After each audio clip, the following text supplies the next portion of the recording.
I have no interest in being happy. I wake up and say, how can I be proud of myself? What can I achieve that makes me proud of myself? How can I do things that make other people respect me and are proud of me? How do I have a day which I complete when I come home? The woman who's in my house says, wow, there's no man like you. How do I live a life so my children look at me and go, Dad's a superhero? How do I make my mother call me and say, I couldn't possibly be more proud of you? I choose proud. I don't choose happy. So if you were to say to me, this cup of juice will make you happy, I'd say, I don't want it. What do I want to be happy for? Damn. I want to be proud of myself. That's some real shit, bro. So what do you do to make you proud of yourself? And what do you do to make others proud of you? I have duties to complete. I have to live the exact same life regardless of how I feel. So for me, happiness is not a good indicator on how life should be lived. You shouldn't wake up and say, how happy am I today? How does that affect how I act? That's not how I operate. I wake up and say, what must be done? What will allow me to be proud of myself? What will allow me to achieve? And those things will be done regardless of how I feel. And that's how the most successful people on earth all operate. The most successful people on earth don't only do things because they feel happy about doing them. The whole world doesn't give a fuck if men are happy or not. Nobody cares about men being happy. We talk about women being happy. We want children to be happy. If you look at a full-grown man on Christmas morning, he's smiling because his wife is smiling. He's smiling because his children are smiling. Nobody even buys him anything. What do they buy the dad? Socks? Nobody cares about men being happy. So why do you as a man care about you being happy? That's how you're going to fall into these traps. I'm a very content person. I live a fantastic life. I'm not miserable or depressed. I'm not sad ever. But I don't wake up and go, I want to be happy today. No, sir. I wake up and say, okay, things must be done. And those things will be completed regardless of how I feel. Regardless of how I feel. You can lock me in a dungeon for an unknown amount of time in Romania, and I will still complete as many push-ups as I can possibly do in the dark by myself. What else am I going to do? Sit there and be sad? Happy or sad? The push-ups must be done. It's called duty. It's called honor. It's called pride. If you had these things, you would never do dumb shit in the first place. So I'm asking you why you don't have them. You could be a genuine force for good in the world. And you know what's funny? The funniest thing, the most ironic thing about all of this is that if you don't prioritize happiness and you prioritize feeling proud of yourself, you end up happy by extension. I'm happy because I'm proud of myself because I have a fucking fantastic life and mansions and supercars and money, most famous man in the world, thousands of love letters a week from beautiful women, street credit in every single fucking city on earth. Of course I'm happy, but I didn't ever choose to try and be happy. If I would have chosen to try and be happy, I would have never ended up happy. If you are struggling with the motivation to be a winner, then stay a fucking loser.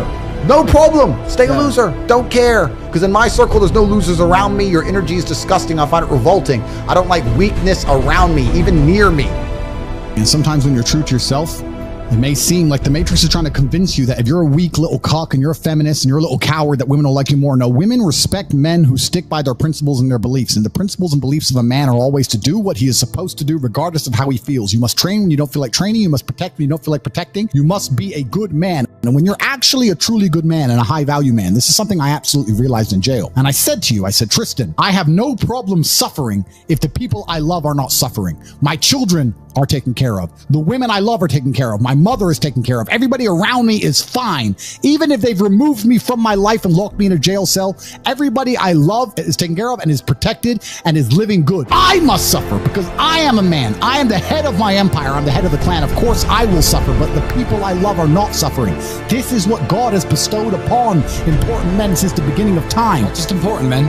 All men. The men in the Titanic as the boat was going down, about to be sucked into the icy cold water, some of the last thoughts in those men's head, I know, was at least I saw my daughter and my wife get on that boat. Absolutely. I'm happy to plunge into this ice cold water because there they are, on that boat, away from danger. Everyone we love and everyone in the world who we care about was taken care of. And I said, Andrew, would you rather us both be at liberty, but someone else in our life suffer? Mum suffer? Our kids suffer? Never. Others of our children Never. suffer? No. I'm glad it was me. I'm glad I was the one who was suffering and everyone else was okay, because that's what being a man means. When you're a man, absolutely you're right. It is our job to suffer so the people around us do not suffer. And that's why if you're a man and you're waking up every day and you're not trying your very best to be important or upgrade yourself or upgrade your character, or you're lacking motivation, then you have a serious problem, because it is your job to be capable of dealing with the insurmountable pressure which God is going to put upon you so that when you suffer, everyone around you does well. Our lives are set up that even if they throw us in a dungeon today, everybody we love will be okay forever. And that is what's most important. That's the most important thing. That's success. Would your wife have a roof over her head? Would your children eat? Would your family be okay? Think about these things. This is what you're working for. You're not working to make money so you can buy a Lamborghini. You're working to make money and you're thinking outside the box and you're becoming your best version of yourself so all the people around you will always be okay no matter what happens. It is your job as a man to suffer. And we did our job fantastically, absolutely not as we should. We always will. And we always will. And everybody around us was okay. And that is extremely comforting in times of hardship, because we're built for suffering. We were absolutely not built for suffering. No matter how close I came to crying inside of that jail cell, I knew all the people around me were safe and all the people around me could eat. And that's all I cared about. When I would call other people and they were asking me how I was, I'd say, we don't want to talk about me. How are you? Are you okay? I'm in a jail cell in Romania, making sure that everyone I love is okay. I don't need them to sit and worry about me. I worry about them. That is what a man does. And you must prepare and set up your life for that. You must be prepared to be plucked from life and understand that everybody around you who once relied on you will still be relying on you, even when you sit in that jail cell. It's still up to you. You are still the man of the household. Only you. And if you don't pay the bills, who's going to do it? Your wife's just going to what? Go get a job, get like 5 jobs and raise your kids? How's she going to do that? You must be prepared for these things. That is what you're working for. So if you wake up every day as a man and you say, I don't have motivation to become strong, I don't want to work hard and get rich, I don't want to try and become financially free, what you're saying is that the second you disappear, everyone who loves you and respected you and relied on you is going to starve. How can you live that way as a man? Absolutely not really unacceptable. I train every single day, and it doesn't matter how I feel. So, in fact, I would actually argue that the number one way to deal with most of life's problems is always the same thing. You were saying that people deal with things in many different ways. That is true. But in my experience of life, there's only one way to deal with anything. It doesn't matter if you're heartbroken. It doesn't matter if you're sad. It doesn't matter if your bank balance is low. It doesn't matter if you lose a family member. It doesn't matter what it is. The answer to everything is always the same. Hard work. Work harder. The worse things are, the harder I will work. Jail changed me and I had some trouble in there. I never missed a single day's training. Since I've left jail, I can't sleep. I have nightmares. I've been training harder than I've ever trained. I put it all over Twitter. I'm doing 6-7 hour days. I could sit around and complain about being tired. I could sit around and be a bitch. I could sit around and cry. Or I could just work harder than I've ever worked. It's fantastic that I can't sleep. It's all the time I need. So I can train endlessly. So my point is, the answer is always hard work. What else is my answer going to be? I'm struggling with something. I'm going to work less. Does that make sense to you? How's that going to fix anything? Now, as I decipher the puzzle, because that's what life is, it's a puzzle, and as I decipher the lesson that has been bestowed upon me by God, and as I repair my mentality and become a more content individual, or perhaps a more stable individual like I was before, at least in the meantime, I've done a whole bunch of work. At least I've gotten bigger, stronger, faster, richer. What else am I going to do? Sit around and mope like a dummy? The answer is always hard work. Anyone who's watching this, no matter what problem you're facing in your life, there's only one answer: work. Work harder. It's actually funny, and I've said this before, so I'm going to say it again. You can also take the antidote before the poison. If you're always working as hard as possible, it's actually very difficult for bad things to actually catch up with you. You can take the antidote before the poison. Most people don't even work very hard. You think you work hard. You could work a lot harder. Hard work's always the answer, my friend. So there's a lot of people who are chasing the familiar feeling, and that familiar feeling can be extremely destructive. And you know what I would say is the most destructive feeling to be obsessed with trying to obtain? Happiness. Constantly, as a man, trying to chase happiness as the most destructive thing you can do for your life. Because you can't delay gratification. You can't do anything which is particularly difficult. And the only thing that's going to make you happy quick is cheap happiness. Cheap and easy. Booze, cake, drugs, dumb shit. Real happiness, real contentment, and pride takes a long time to build. You have to be able to be unhappy to have a greater reward at the end.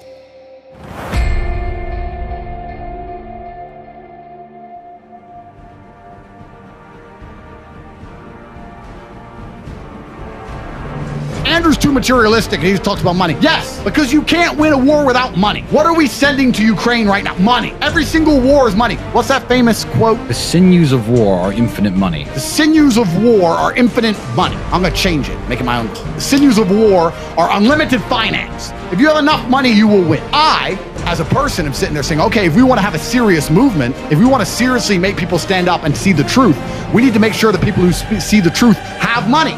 You can't have people stand up and talk the truth if every time they talk the truth, they end up bankrupt, because then you're going to all starve and we're all going to die. You need money, which is also one of the reasons why we teach people how to make money. We don't do crypto scams. We don't do any garbage. We have a platform called The Real World that teaches you how to make money online in a matrix-free environment, completely not matrix controlled, so you can make money and have a group of people who understand how the world really works. And with those two things, you then become a cog in the resistance machine. And we're not doing it so we can make money. We have enough money. We're doing it so that you can become useful. If you watch this and you don't join The Real World, you are useless. It's like the Red Army at the beginning when the Nazis attacked and they sent all their men without guns to just get blown up. Or clear the minefields. Go clear the minefields, because we don't have enough guns for everyone, so you can just go walk over mines. That's all you are. If you want to be special forces, you need to have a gun and a helmet and some training. You need money. You need friends. You need influence. You need to be good. You need to know how to speak. You need to know things. If you don't have any money and you don't have any network, you are useless to this resistance. Why sit there and go, everything Andrew says is true, and not be trying to make money in a matrix-free environment with the real world? You're useless otherwise. I buy my Bugatti for you. I'm showing you how fantastic the world could be, and my 3 Kernan's eggs, and my 52 other cars, and my Rimac, and my yacht, and my jet, and my mansions. All of this is to show you that if you want to have an opinion like mine, you better have hundreds of millions of dollars, because if you don't, they're going to come for you and they're going to bankrupt you. So, I'm going to say this one more time. If you're watching this and you do not invest $50, less than the price of a lunch, to join the real world and learn how to make money, you're not useful to the resistance. This is a spiritual war, and their goal is to damage and destroy your spirit, to destroy your masculine essence, because it is your innate masculine tendency to resist. So by destroying you, turning you into nothing more but a cuck to the matriarchy, you will no longer resist your enslavement. So I understand that by teaching men to have a strong brotherhood and be honorable, and also teaching men to make money outside of the matrix, that is how we win this war. The link is in the description. If you don't know where you're going in life and you don't have a direction, sit down, close your eyes, imagine that you're dead and gone, and think about the overall story of how they would talk about you at your funeral with your loved ones in the room and you laying there in that casket. It's a very powerful exercise. I advise all young men to do it. It will really help get your perspective of your life, where you're going, what you're currently doing, in line, and kind of put a foot in your ass, because it's a dark thing to do, but I think it's a very healthy thing for any man to do and to revisit. There's one thing that's guaranteed in life, and that's death. And the thing you guys got to understand is that on your tombstone, it's going to have your birthday followed by your death day. And what you're defined by is a dash in between. What did you do during that fucking dash? Right. And I don't think enough guys take that seriously. During that dash, did you create a legacy or did you embarrass the legacy? Did you make the people around you better, or did you be a detriment to society? Are people proud to carry your last name? Is your son going to be able to walk into a room and people are going to respect him off of your accomplishments, or that he's going to be embarrassed, he's going to have to change his last name because of your failures? Right. Is the woman that you had, is she going to be proud and be able to sit there and actually cry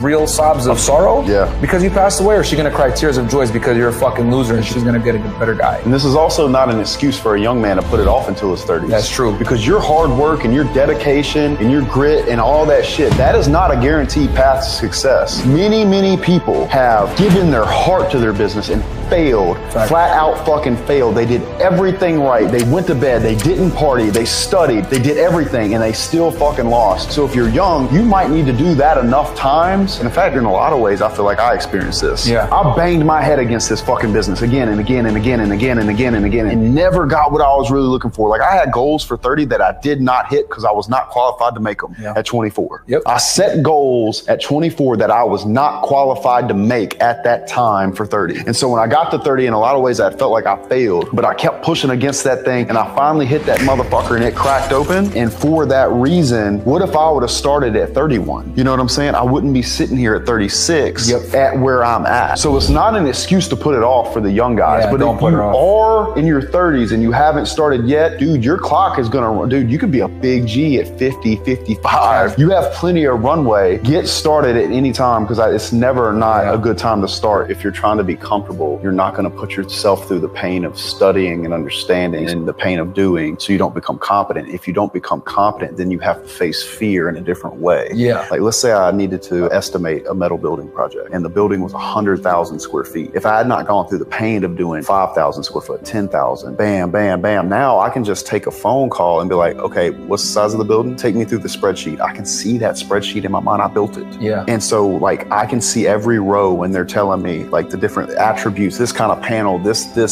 kind of walls, got a weld over here, this kind of roof, boom, boom, boom, boom. And I'm like, how much? And did you put this in there? Did you account this? Okay, cool. Send out the bid. That bid might be 700, 800 grand. Yeah. Just one project, boom.